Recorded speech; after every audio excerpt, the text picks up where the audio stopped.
Break ನಂತರ ಸುಹಾಸಿನಿ ಕಾರ್ಯಕ್ರಮಕ್ಕೆ ಮತ್ತೆ ಸ್ವಾಗತ.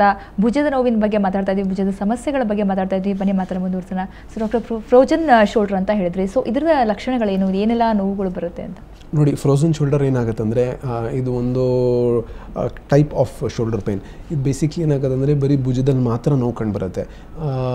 ಅಕ್ಯೂಟಾಗಿ ಶುರು ಆದಾಗ ಇಲ್ಲ ಏನಾದರೂ ಏಟ್ ಬಿದ್ದಿರ್ಬೋದು, ಇಲ್ಲ ಓವರ್ ಯೂಸ್ ಅಂದರೆ ಹೆಚ್ಚಾಗಿ ಕೆಲಸ ಮಾಡಿರೋದ್ರಿಂದ ಯಾವುದಾದ್ರು ಒಂದು ಕಡೆ ಶುರು ಆಗ್ಬೋದು. ಸೊ ಇದು ಶುರು ಆದಾಗ ಏನಾಗುತ್ತೆ ಅಂದರೆ ಇದರಲ್ಲಿ 3 ಥರದ ಫೇಸಸ್ ಇದೆ.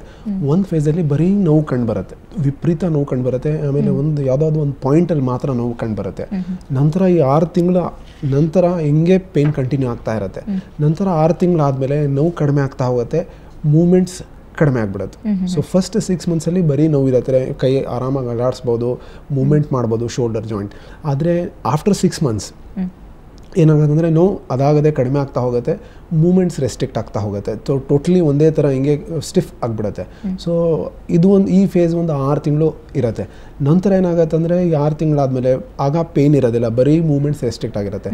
ಅದಾದಮೇಲೆ ಒಂದು 6 ತಿಂಗಳಾದ ನಂತರ ಆಟೋಮೆಟಿಕ್ಲಿ ಮೂಮೆಂಟ್ಸು ಕಡಿಮೆ ಆಗ್ತಾ ಹೋಗುತ್ತೆ. ಸೊ ಬೇಸಿಕ್ಲಿ ಇದೊಂದು 1.5 ವರ್ಷ ಆ ಥರ ಅಷ್ಟು ನಾವು ಈ ಪ್ರೋಗ್ನೋಸಿಸ್ ಇರುತ್ತೆ. ಸೊ ಇದಕ್ಕೆ ನಾವು ಫ್ರೋಝನ್ ಶೋಲ್ಡರ್ ಅಂತ ಹೇಳ್ತೀರಿ.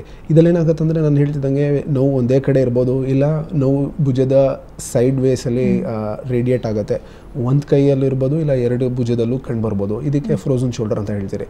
ಸೊ ಫ್ರೋಝನ್ ಶೋಲ್ಡರ್ ಅಂತ ಹೇಳ್ತಿರೋದು ನಾನು ಏನಂದರೆ ಇದರಲ್ಲಿ ಫ್ರೀಸ್ ಆಗಿಬಿಡುತ್ತೆ, ಮೂಮೆಂಟ್ಸ್ ಫ್ರೀಸ್, ಇಲ್ಲದೆ ನಾರ್ಮಲ್ ಮೂಮೆಂಟ್ಸ್ ಮಾಡೋಕ್ಕಾಗೋದಿಲ್ಲ.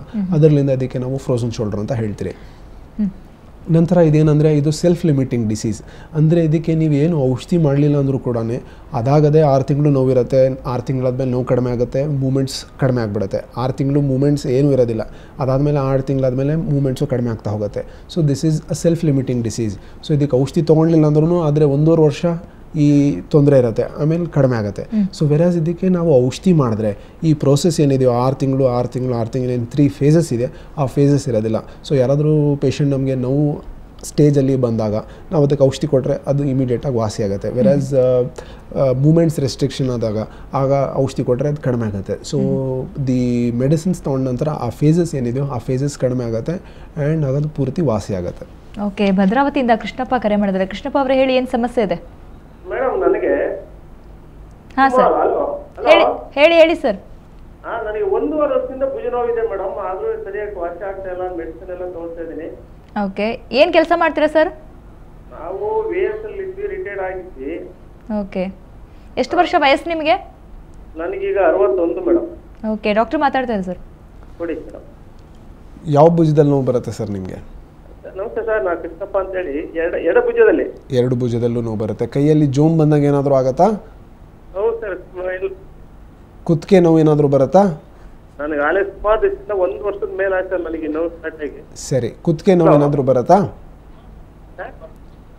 ಕುತ್ತಿಗೆ ನೋವು ಏನಾದರೂ ಬರುತ್ತಾ ನಿಮಗೆ? ನೆಕ್ ಪೇನ್ ಬರುತ್ತಾ? ಸರ್ ಈಗ ಮತ್ತೆ ಏನು ಮಾಡ್ಬೇಕು ಸರ್ ಅದಕ್ಕೆ? ನೋಡಿ, ನೀವು ಹೇಳ್ತಿರೋದ್ ಪ್ರಕಾರ 1.5 year ಪೇನ್ ಇದೆ ಅಂತ ಹೇಳ್ತಿದ್ದೀರಾ, 2 ಭುಜದಲ್ಲಿದೆ ಅಂತ ಹೇಳ್ತಿದ್ದೀರಾ, 61 years possibility osteoarthritis of the shoulder joint ಆಗಿರ್ಬೋದು. ಎಕ್ಸ್ರೇ ತೆಗೆಸಿ, ಭುಜದ ಎಕ್ಸ್ರೇ ತೆಗೆಸಿ, ಅದರಲ್ಲಿ ಏನಾದರೂ ಚೇಂಜಸ್ ಇದ್ದರೆ ನಂತರ ಅದಕ್ಕೆ ಔಷಧಿ ತೊಗೊಳ್ಬೇಕಾಗತ್ತೆ. ಇಲ್ಲಾಂದರೆ ಎಕ್ಸಸೈಸ್ ಮಾಡಿ, ಒಂದು ಎಕ್ಸಸೈಸ್ ಹೇಳ್ಕೊಡ್ತೀನಿ. ಯಾವುದಾದ್ರೂ ಒಂದು ಚೇರ್ ಮೇಲೆ ಕೂತ್ಕೊಳ್ಳಿ, ಚೇರ್ ಮೇಲೆ ಕೂತ್ಕೊಂಡು ನಿಮ್ಮ ಭುಜನ ಸಪೋರ್ಟ್ ಮಾಡಿ, ಪೆಂಡುಲಮ್ ಥರ ಕೈನ ನಿಮ್ಮನ್ನ ಶೇಕ್ ಮಾಡಿ, ಆ ಥರ ಮಾಡಿ, ಆಗ ಅದು ನೋವು ಕಡಿಮೆ ಆಗುತ್ತೆ. ಬಟ್ ಎಕ್ಸ್ರೇ ತುಂಬ ಇಂಪಾರ್ಟೆಂಟ್. ನೀವು ಎಕ್ಸ್ರೇ ಮಾಡಿಸಿ ಅದನ್ನು ಡಯಾಗ್ನೋಸ್ ಮಾಡಿ, ಹಂಗೆ ಬಿಡಬೇಡಿ. ಓಕೆ, ಬಳ್ಳಾರಿಯಿಂದ ಮನೋಜ್ ಕರೆ ಮಾಡಿದ್ದಾರೆ. ಮನೋಜ್ ಅವರೇ ಹೇಳಿ, ಏನು ಸಮಸ್ಯೆ ಇದೆ? ಸರ್ ನಮಗೆ ಬ್ಯಾಕ್ ಪೇನ್ ಇದೆ ಮೇಡಮ್. ನಮಗೆ ಬ್ಯಾಕ್ ಪೇನ್. ಜೋರ ಮಾತಾಡಿ ಮನೋಜ್. ಬ್ಯಾಕ್ ಪೇನ್ ಇದೆ ಮೇಡಮ್, ಬ್ಯಾಕ್ ಪೇನ್ ಇದೆಯಾ? ಹಾ ಮೇಡಮ್.